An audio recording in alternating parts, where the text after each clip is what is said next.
Yesterday, when I left out of Tifton, Georgia, on my way down to Jacksonville, I didn't stop to bother to check the system because I felt rather confident about it. But what had happened was the ground wire that grounds out the entire fuel cell, I put an extension on it so that I can carry the two cells. Well, right where I put the extension on, I electrical taped that around as a insulator, but it's not foolproof, obviously. And what happened was, I'll show you right here. I'll flip the camera.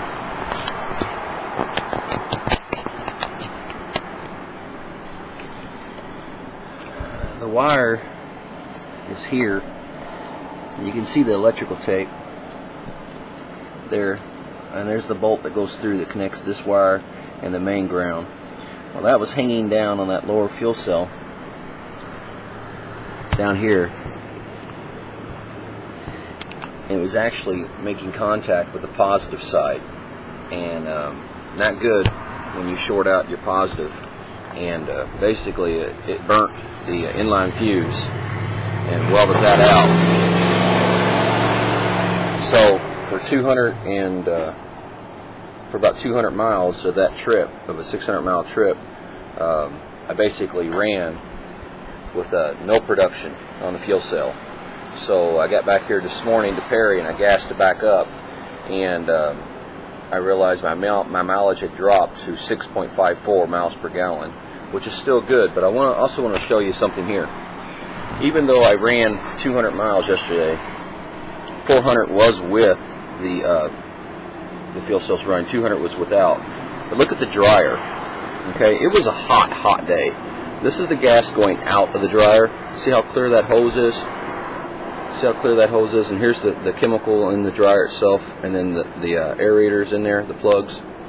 But look at the hose coming in. On that hot day, that's snow white. That's full of water vapor. That water vapor would have been burnt in the motor, but the dryer is trapping it on the back side, and then the chemical will absorb that water over time as it condensates in there and it runs down as droplets of water. It gets trapped in this here chemical, which is a very water absorbent chemical that traps water. So I had two things working against me yesterday.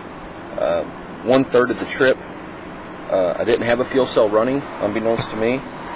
And then the other side of the coin was, it was a very hot day, which required the fuel cells themselves to produce, if they were to produce any hydrogen at all, they were going to carry water forward.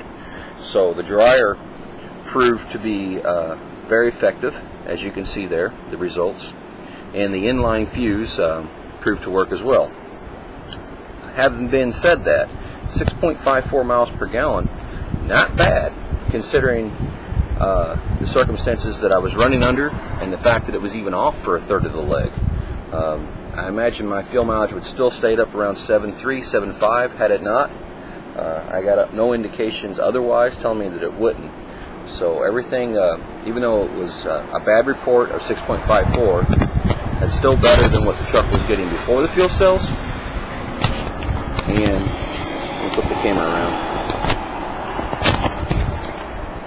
It's still better than what I was getting before the fuel cells, but it's still not bad, even with a shoddy day of production. So normally it was 95 degrees in Florida yesterday, and without that dryer on there, I would have been down in the 5 mile per gallon range, 5.8, 5.5. I've seen it before.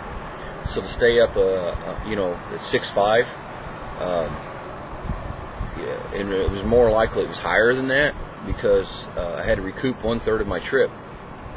So, like I said, I got no indication otherwise that had everything lined up correctly, this would have been pulling down 7. Now today I'm leaving out of Perry. I got a full tank of gas on right now. I'm carrying 40,000 pounds plus in the box, hauling beer back over Mount Eagle and back up to Lafayette, Indiana. I got 700 miles to go. And this is going to be a very good test as well. It's going to be a nice warm day, carrying a full load, and we'll see what she brings. I'm hoping I'll come in at with this much weight, 6.8 to 7.2 in that ballpark. If I can maintain 7 miles per gallon hauling 40,000 plus in the box,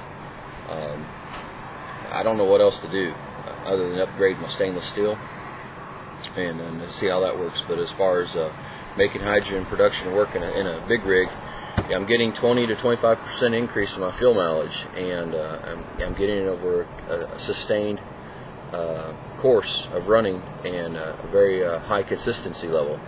So for those that say that it doesn't work, they're not out here doing it. For those that say it's a piece of cake, they're not out here doing it either. It's not been easy, and there's been a lot of bugs to figure out. There's no one who wrote the book on this thing, and if they did, they haven't rolled it out here on the road. I've done it over the course of 40,000 miles, like I said, and finally getting this thing hammered out.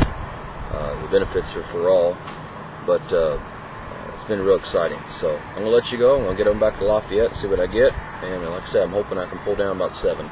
So this is the same water, by the way, and I haven't flushed anything out. Still running on all the same parts in pieces. So I'll probably get looks like 2,800 miles this week, so just shy of 3,000, but that's still not bad. Still not a bad week, and you know, I'll take it. So talk to you in Lafayette. Bye.